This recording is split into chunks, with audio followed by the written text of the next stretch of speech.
Salut à tous, bienvenue, merci d'être avec nous. On va parler de bonheur le matin, de golf. On va parler du golf d'Ezri. Le golf d'Ezri, c'est un club situé juste derrière la frontière, derrière le Salève. Un golf club d'Ezri de 27 trous. On a plaisir aujourd'hui de recevoir deux personnalités de ce club d'Ezri. On va commencer par le directeur Emmanuel Ballong. Emmanuel, bonjour, merci d'être avec nous, Emmanuel, directeur du club Bonjour. d'Ezri. Tout Bonjour. tout se passe bien, Emmanuel, bien installé pour cette émission. Et puis, on a juste à côté, en dessous, Norbert Amblard. Norbert Amblard, eh bien, on le dit intendant, mais aussi greenkeeper. C'est lui qui a la lourde tâche de contrôler et d'entretenir surtout ce terrain de golf qui est magnifique. On y reviendra évidemment dans un instant. Et puis à ses côtés, Philippe Herman, journaliste de golf, presque plus besoin de le présenter. Véritable légende vivante du golf, Philippe Herman, qui va avoir le plaisir d'animer cette émission en ma compagnie. Messieurs, merci beaucoup d'être là. Avant de démarrer un peu à parler de golf, parce qu'il y a une actualité tout de même qui est assez riche, on va parler évidemment de l'actualité du golf qui a été au ralenti pendant le Covid. Et puis là, il y a la sortie du Covid avec évidemment toutes sortes de contraintes et toutes sortes de formalités à remplir pour pouvoir être en ordre avec tout ce qui est hygiène et ces choses-là. Donc avant ça, je vais m'enquérir de votre santé respective. J'aime assez le faire. Par exemple, Emmanuel, comment est-ce que tu as vécu toi personnellement, ou peut-être tes proches, c'est important, comment est-ce que tu as vécu cette période du Covid? Est-ce que tu as été personnellement touché, par exemple? Non, à titre personnel, non. Et je dois dire que bon, j'étais un peu privilégié parce que j'étais sur le site même du golf, puisque j'habite sur le site. Donc, j'ai pas été en contact et j'ai peu de proches, à vrai dire, qui semblent avoir eu le Covid, puisque on sait très bien que c'est asymptomatique. Donc, on ne sait pas si vraiment on l'a eu. Mais pour moi, en ce qui me concerne, non, je vais très bien. Mes proches aussi, donc je croise les doigts. Norbert, tout va bien du côté santé, bonne mine en tout cas, mais ça c'est le rôle du greenkeeper. On est toujours bronzé finalement, non? Un greenkeeper, c'est l'avantage, Voilà. on est sur le terrain toute la journée. Oui, effectivement. Non, tout s'est plutôt bien passé. On a vécu de manière un petit peu particulière les premières semaines parce que, comme tout le monde, on ne savait pas trop ce qu'on pouvait faire ou pas faire. Donc, rapidement, on s'est rendu à l'évidence. On a mis en place des équipes pour entretenir le terrain malgré tout parce que la saison faisait qu'on ne pouvait pas laisser le terrain à l'abandon. Et je dois dire on a vécu un confinement relativement privilégié en entretenant le parcours sans joueurs, ce qui est un véritable luxe malheureusement. Ouais, on va en reparler tout à l'heure évidemment. Quant à mon ami Philippe, tout à l'heure de bien se passer, pas eu de petits soucis de température, de petits Non, mots non, non, par-ci par-là. pas vraiment, pas vraiment. Quand on a la chance de naviguer dans le golfe, on a la chance de naviguer dans le plein air, On que garde, les gens puissent jouer un parcours ou les gens puissent seulement marcher. Mais on on est garde, dehors. on Et quand garde. on est de nouveau à la maison, on regarde Golf Channel ou Canal ou d'autres distributeurs d'images et on se retrouve avec du golf toute la journée. Sauf que pendant cette période de retenue, pour ne pas dire autre chose, le golf a disparu des parcours de golf. Le golf était là et les antennes se contentaient de refaire du frigo, c'est-à-dire sortir des émissions de l'année dernière. Ouais, ça a été un peu général du reste sur toutes ce genre de choses-là. Voilà, sur toutes les antennes. On va juste, je vais lancer peut-être un peu cette première question. Ensuite, mon ami Philippe va embrayer parce qu'on a pas mal de choses à dire. Mais juste comme ça, globalement, Emmanuel, ce Covid, alors on a compris que du côté du terrain, on pourra y revenir, il a fallu continuer d'entretenir ce terrain parce qu'on peut imaginer que l'herbe pousse même pendant le Covid, malheureusement. Et puis, il y a toute une faune qui est sur votre terrain. Emmanuel, les incidences, si on veut bien, qui soient à tout point de vue, incidence peut-être au niveau de l'hygiène, incidence au niveau des membres, incidence financière, comment est-ce qu'on a géré cette situation? Alors, d'abord, on va commencer par la problématique financière. Il y avait deux types de golf où on découvre qu'il y a des golfs qui sont effectivement où il y a des cotisations de membres. Nous, on échappe un peu parce qu'effectivement, les cotisations ont été appelées. Donc, on est un petit peu privilégié par des golfs qui, eux, vivent avec beaucoup de green fees. Donc, on est protégé. Ceci étant, il faut rendre compte, bien sûr, lors des assemblées générales aux membres, effectivement, qu'est-ce qu'on va faire, parce qu'effectivement, ils ont pour ceux qui habitent en plus, qui ont habité en Suisse, donc c'est rajouté la problématique de la frontière. Il a fallu, je dirais, il faut faire preuve de pédagogie. Et puis, comme ils sont actionnaires, c'est leur golf. Donc, dans l'ensemble, ils prennent plutôt bien, je dirais, cette frustration. Et puis, donc, il y a eu le côté financier. On est en train de réfléchir pour faire effectivement quelque chose, pour faire un geste, je dirais, envers eux. Après, au niveau santé, c'est vrai qu'au niveau hygiène, c'est très important. Alors, quand on dit santé, c'est aussi santé psychologique, parce qu'il y a des gens qui ne sortent pas non plus indemnes à la sortie du confinement.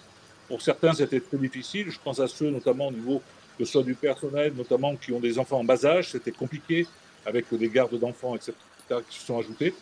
Donc, pour certains, ça n'a pas été simple. Et on a même mis, nous, en place, au sein du golf, pour le personnel, pour ceux qui le voulaient, des cours de sophrologie pour les gens qui voulaient un petit peu gérer leur stress, parce que c'est quelque chose, une des problématiques qu'on voit arriver, ça va être la prise en compte de la gestion du stress, que ce soit chez les membres ou chez le personnel. On va embrayer, Philippe, à toi de jouer. On va se la jouer un peu ping-pong. Tu as certainement un bon rebondissement par rapport à ça. C'est intéressant d'entendre Emmanuel parler de stress. Le stress, c'est une maladie que, en principe, chaque golfeur connaît. Chaque fois qu'il prend le départ d'une compétition au tee numéro 1, il a un peu les poignets qui tremblent parce que, quelle que soit sa qualité, que ce soit Tiger Woods ou que ce soit Jean Dupont, tous à un degré ou un autre ont le stress, un petit stress. Mais c'est vite passé. Dès la 3e balle, on se sent beaucoup mieux. Et si le terrain s'y prête, comme à Esri d'ailleurs, tout va bien. D'ailleurs, pendant qu'on parle du terrain et de sa qualité, j'aimerais que nous puissions remercier avec les membres Norbert, qui a mérité un label argent, corrige-moi si je me trompe, un label argent par le programme Golf pour la biodiversité. C'est juste? Oui, alors absolument, absolument. Donc, le programme Golf et Biodiversité est un programme qui a été initié il y a maintenant 2 ans par la Fédération française de golf et le Muséum d'histoire naturelle.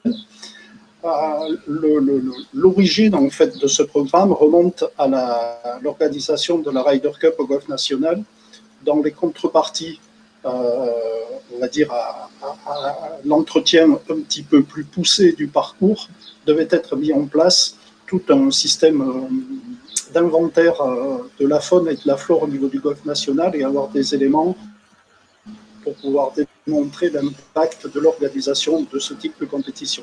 Donc ces labels ont été créés à ce moment-là et le Muséum national d'histoire naturelle a décidé avec la fédération de faire perdurer cette labellisation qui aujourd'hui s'arrête au niveau argent. Et nous sommes effectivement relativement fiers au niveau du Golf Club d'Esri Grand Genève d'avoir obtenu cette fameuse labellisation argent depuis maintenant 1 année. Alors, ça consiste en quoi? Ça consiste en un état des lieux de la biodiversité au niveau du parcours, de son analyse, de sa quantification et de la mise en place éventuelle de mesures pour pouvoir l'améliorer ou la développer. Tout ça sous un format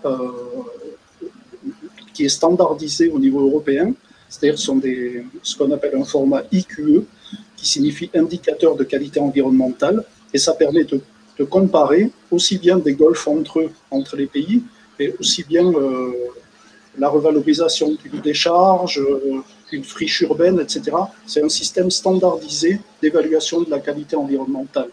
Voilà, donc à Esri, alors on note, pardon Norbert, à Esri, on peut bien le noter, il y a une énorme différence entre le parcours d'aujourd'hui. Je rappelle que c'est Michel Gaillon, un Français, qui l'a signé, et non pas un Américain ou un Anglais.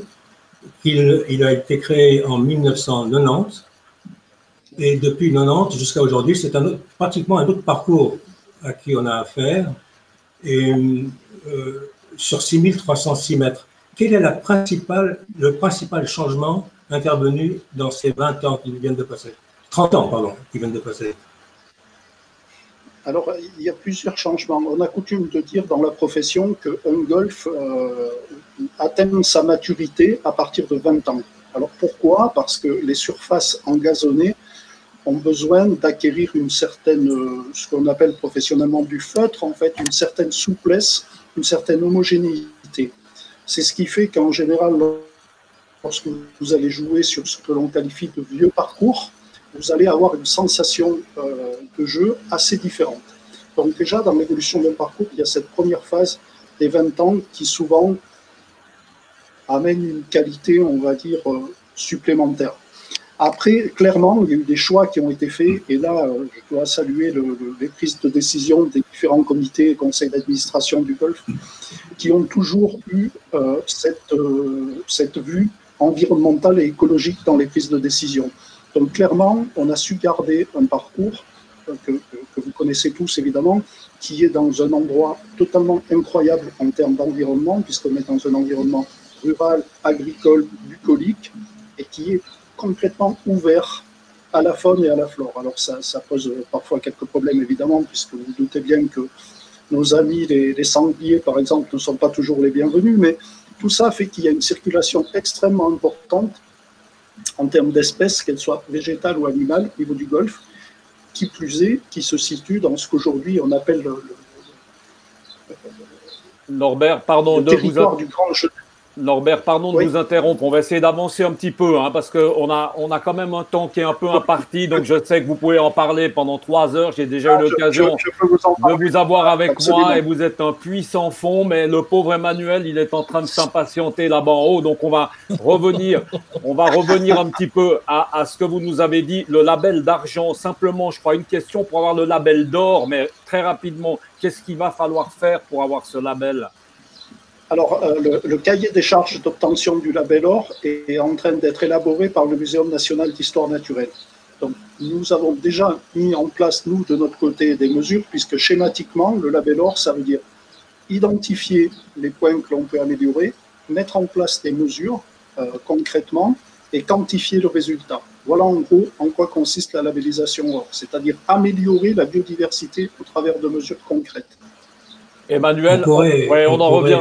Voilà. On pourrait rejaillir là-dessus pour parler des installations en dur, le club en lui-même, l'accès au club. Là aussi, il y a eu des progrès qui ont été faits depuis 30 ans. Emmanuel. L'accès donc entre Genève et Ezri. Oui, parce que les routes ont été refaites, parce que la distribution des espaces au club solide, j'entends le clubhouse lui-même, ont été revus et corrigés. Alors, effectivement, le clubhouse a été refait donc, au niveau des installations de restaurants il y a maintenant une dizaine d'années. Donc c'est quelque chose qui a été très très bien refait. Il y a également tu parles des accès, c'est vrai qu'on a la chance, nous maintenant, parce qu'on a la station du Léman Express qui s'arrête à Régnier et qui va permettre dans le futur, je dirais, de pouvoir fluidifier sur le nombre de personnes vers le golfe d'Ezri, puisqu'on est à 15 minutes, je dirais, du Léman Express des stations comme les eaux vives. Et puis, donc, au niveau des accès, on a également les routes qui ont été refaites, où les 2 passages à niveau ont été supprimés par des ronds-points qui suspendent dessus. Donc, c'est vrai qu'on est très vite maintenant dans le centre de Genève. On met à peine 15 minutes. Emmanuel, j'aimerais juste, moi, avoir un petit peu plus de précision pour quelqu'un qui connaît le club et qui est venu jouer il y a 3-4 mois en arrière, avant ce Covid. Aujourd'hui, lorsqu'on arrive chez vous, qu'est-ce qu'il y a comme comme contrainte, comme mesure d'hygiène? Est-ce qu'on peut aller au vestiaire? Est-ce qu'on peut jouer comme avant? Aujourd'hui, le club est ouvert à 100%? Alors, pas pratiquement à 100%, mais c'est vrai que les contraintes et les circulaires se succèdent les unes aux autres. Donc, on a surtout, ce qu'on retiendra, c'est qu'on a un checking à l'entrée du golf. Un checking, c'est-à-dire qu'on doit être à même de pouvoir, je dirais, lister en cas de cluster l'ensemble des gens qui sont sur le golf. Alors pour ça, donc on a mis un checking physique et ça nous permet également, on a mis dans un deuxième temps une digitalisation qui permet de pouvoir enregistrer l'ensemble des membres qui viennent jouer sur le parcours. Cette digitalisation, on l'avait un petit peu, je dirais, en sourdine. Elle est venue s'imposer grâce à la mise en place d'une application, grâce au partenaire Albatros et Piste Noire sur le site internet, où maintenant les gens peuvent, qu'ils soient membres, réserver leur départ online, mais également les visiteurs par une application, soit directement sur le site internet du golf, il y a un prépaiement qu'ils peuvent faire, ou alors sur la plateforme de MyGreenFee, qui est ce qu'on appelle une plateforme de vente en ligne. Et ça, ce sont des choses, vous allez évidemment, qui vont perdurer, rien à voir avec le Covid. Non. Il y a aussi eu la mainmise, on a apprécié le site internet qui a évolué, ça a été l'occasion de le remettre un petit peu au goût du jour. Emmanuel? Oui, moi, quand j'en parle avec mon staff et avec Norbert notamment, il y a 3 points qu'on a notés. C'est un, la digitalisation, mais elle était déjà latente. Donc, ça s'est accéléré avec le Covid. Deuxième point, revoir tous nos protocoles. Ça demande beaucoup de temps. Il va falloir mettre plus de moyens sur la partie hygiène. C'est une évidence. Et puis, la troisième partie, c'est sur la partie restauration avec ce qu'on a mis en place pendant le confinement, c'est le takeaway. On a été obligé, je dirais, de faire un petit peu de la vente à emporter, d'une part pour les équipes, pour sortir un petit peu, et puis également, on a vu que les gens étaient favorables à cette mesure. Donc, il va falloir s'adapter, et nous, c'est un petit peu les 3 points majeurs que l'on a vus. Alors après, il n'y a pas grand-chose, on a mis des mousses effectivement dans les trous pendant un certain temps, là maintenant, on peut les enlever. L'accès aux vestiaires, on n'a pas remis les râteaux, mais j'ai une circulaire qui vient de m'informer qu'en France, on peut les remettre.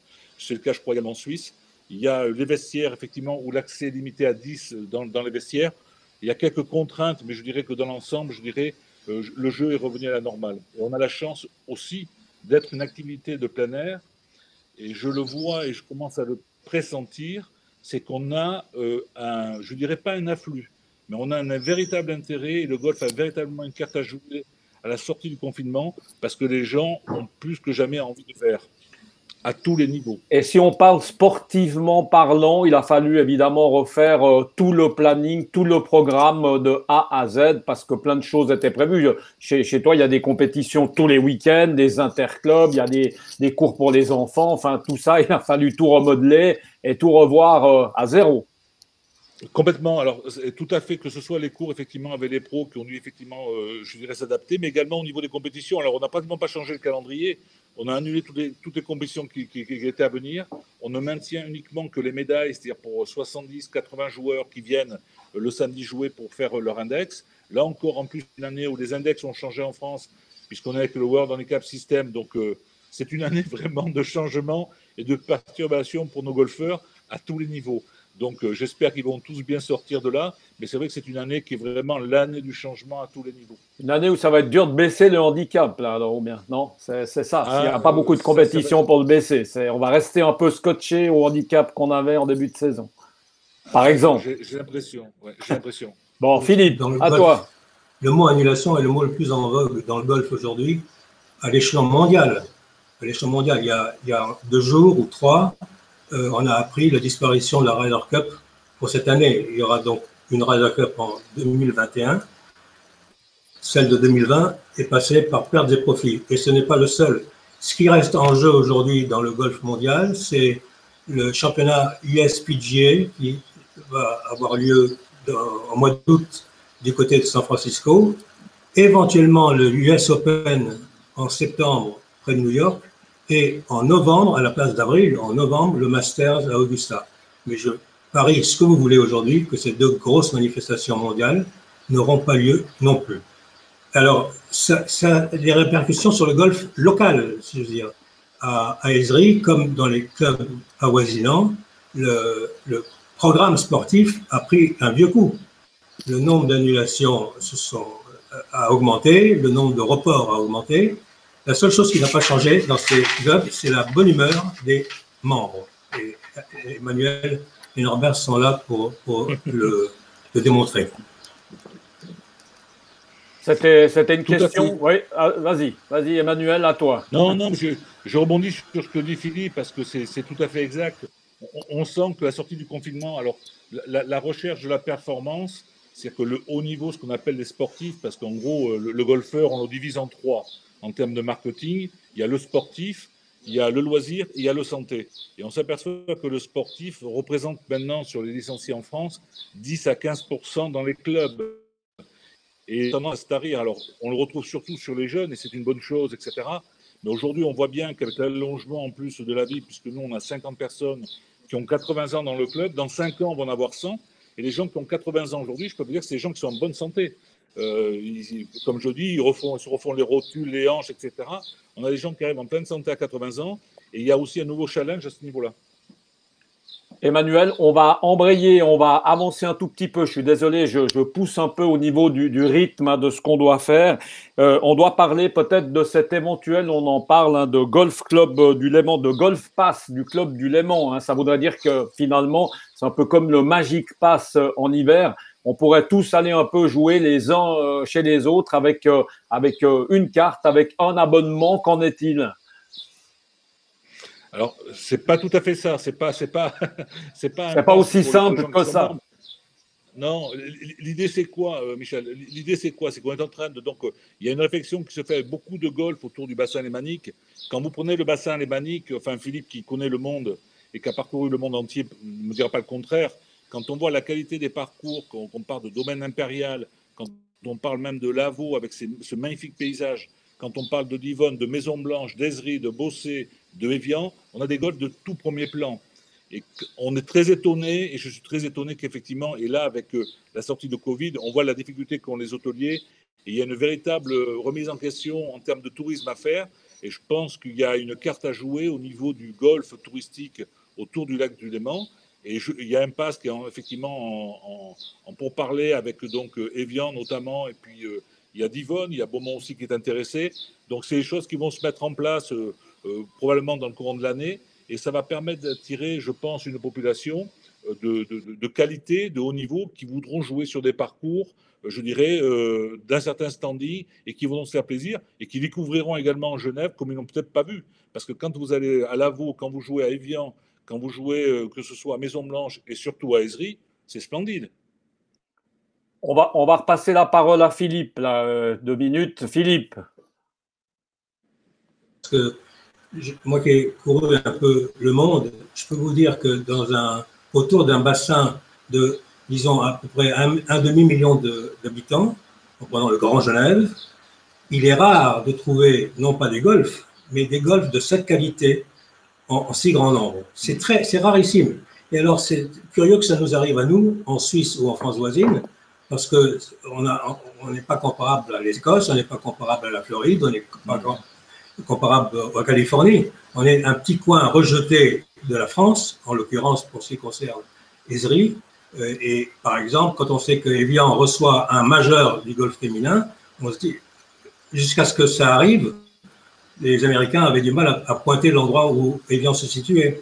Donc, il faut féliciter tous ces clubs d'avoir investi autant. Ça n'a pas été facile dans leur histoire, mais aujourd'hui, les gens qui jouent au golf autour de Genève, et on demande qu'à les multiplier par 2, si c'est possible, sont des heureux, sont des gens heureux. On va repasser la parole à... Pardon, mais je suis désolé, messieurs, je suis obligé de mettre un peu de rythme dans tout ça, parce qu'autrement, on ne va pas arriver à parler de tous les sujets. J'aimerais juste écouter Norbert sur la qualité aujourd'hui du terrain. Norbert, est-ce que le fait de ne pas avoir joué pendant 2 mois, voire 3 mois, est-ce que ça a amélioré la qualité du terrain? Est-ce que les golfeurs qui vont venir maintenant vont trouver un terrain, un golf, un fairway, des greens absolument parfaits? Est-ce que le terrain n'a jamais été aussi bon que maintenant? C'est un peu ça la question. Alors, le terrain en général est bon, mais effectivement, ça a eu un impact clairement au niveau de l'homogénéité des surfaces de jeu, puisque pas de pitch, pas de niveau. C'est clair qu'on Philippe, qui a l'habitude d'aller sur les préparations des gros tournois américains où les parcours sont fermés plusieurs semaines à l'avance, voilà, on arrive à ce genre de résultats. Cela dit, pour rebondir un peu sur la discussion, ce qui est important aujourd'hui pour nous, pour les joueurs, et encore plus après cet épisode de Covid, c'est la jouabilité des parcours. La jouabilité, pour nous, c'est le maître mot. Il faut que les gens puissent venir à peu près toute l'année et jouer dans de bonnes conditions. On a la chance à Ezry d'avoir un environnement propice, mais nous, clairement, au niveau des choix d'investissement et des stratégies de travail, c'est aujourd'hui indéniablement la jouabilité ainsi que l'environnement qui sont au cœur de nos préoccupations. Avant peut-être de nous quitter, puisqu'on arrive petit à petit vers la fin de l'émission, il y a un sujet auquel vous n'avez pas échappé. Il se dit dans les coulisses que les golfs frontaliers autour de la Suisse, qui font partie aujourd'hui de Swiss Golf, c'est-à-dire l'association suisse de golf, pourraient faire bande à part demain. Quelle est la raison principale, Emmanuel, de ce possible projet? Alors, effectivement, il y a une réflexion au niveau des golfs. Alors, il y a 7 golfs, hein. Il y a 7 golfs qui sont ce qu'on appelle des golfs frontaliers. Ça va de l'Alarme, je ne vais pas tous les citer, mais à plus près, il y a Bossé, Maison Blanche et Ezri. On a rendez-vous justement demain, ça tombe bien, avec le président de la Swiss Golf, que je salue d'ailleurs ici. Et on va rencontrer avec nos présidents chacun d'AS, d'associations sportives, donc le président. On va lui faire une contre-proposition. Le problème, c'est qu'aujourd'hui, les gens qui payent la licence frontalier en France et en Suisse, légitimement se posent la question de quel est l'intérêt de prendre une licence en Suisse. Alors, puisqu'ils ne sont pas... Alors, là, il y a un débat, il y a une discussion. En gros, si vous voulez, c'est qu'il faut savoir que nous, les membres, avec les licenciés, apportent à peu près 50 000 francs suisses dans les caisses de la Swiss Golf. Le retour, il est relativement pas palpable et on n'a pas l'impression qu'effectivement il y a un retour. Donc il y a des gens qui se posent la question et on est en train de réfléchir pour savoir si on ne pourrait pas trouver on va faire une proposition sur laquelle qu'on va mettre sur la table demain pour effectivement faire une proposition pour que la Swiss Golf, on puisse toujours y adhérer et qu'ils aient quand même un bon sens et qu'on arrive à l'intérêt général. Finalement, c'est qu'est-ce que vous allez avoir à y gagner, qu'est-ce que vous allez avoir à y perdre. Il est là l'enjeu. Hein. Oui, c'est très simple. On parlait de 15%. Il y a 15% des membres qui font du sport. Donc, c'est 15% qui obligent. Donc, on verse 50 000 francs suisses en termes de licence. Et après, les déplacements sportifs coûtent à peu près 25 000 francs suisses au niveau du club. Ça fait quand même pas mal d'argent.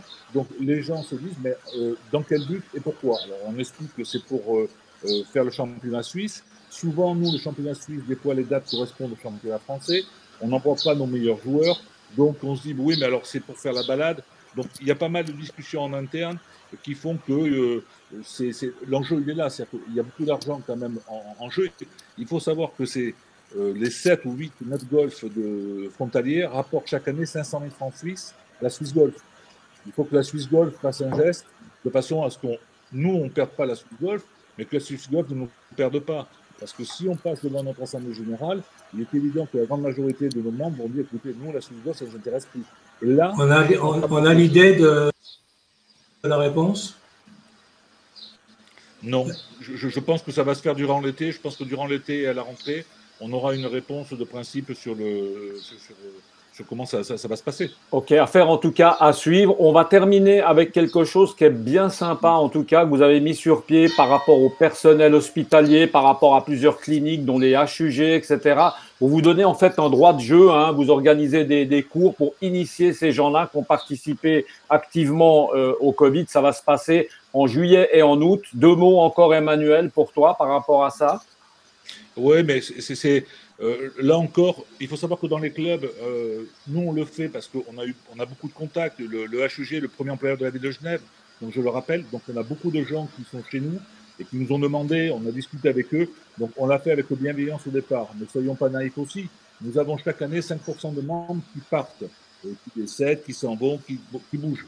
Donc il est important aussi pour tous les clubs de pouvoir amener, je dirais, de nouveaux joueurs et on a un rôle. Si chaque golf joue un peu ce rôle de promotion de l'image, parce que l'image du golf, elle est, mais alors, je suis sur France, mais je vois bien aussi en Suisse, elle est très compliquée, elle est très difficile à vendre, Philippe.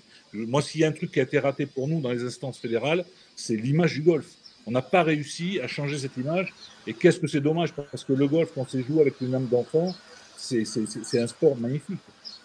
Ça, c'est une vieille histoire. Ouais, pardon Philippe, je suis obligé de conclure. Là. Voilà. Juste Emmanuel, quand même rappeler que ça se passe le mercredi, jeudi, vendredi. Tu n'as pas tout à fait répondu à ma question. Voilà, c'est ça. Hein. Je crois que les gens peuvent venir. Vendredi, mais on a prévenu, donc la clinique La Colline viennent de nous rejoindre. Il y a les HUG, il y a différentes. Du côté français également, le CHAL a été invité, donc on les attend nombreux et on est heureux de pouvoir répondre à leurs demandes. Tout ça, bien sûr, est offert gracieusement par le golf pour faire découvrir le golf à ces gens-là. Ok, messieurs, merci beaucoup en tout cas d'avoir été avec nous. Et puis Emmanuel, je te le dis déjà en primeur, mais j'avais oublié de t'en parler avant l'émission. On va venir avec Raphaël Jacquelin pour qu'il puisse nous parler un petit peu de lui, de sa saison et de son tour qu'il organise pour les jeunes. Un tour qui passe du reste par chez toi le 17 juillet, hein, je crois. Donc, on sera à Ezri le 15 avec Raphaël. Donc, on aura l'occasion d'en reparler encore un petit peu, de poursuivre peut-être cette discussion avec lui également. Messieurs, merci beaucoup. Philippe, merci beaucoup d'avoir éclairé notre lanterne. Merci Norbert, À bientôt. Merci Emmanuel Ballon. On le rappelle, on parlait évidemment du Golf et Country Club, d'Ezri. Nous, on se retrouve très bientôt sur cette antenne. À bientôt. Ciao. Merci.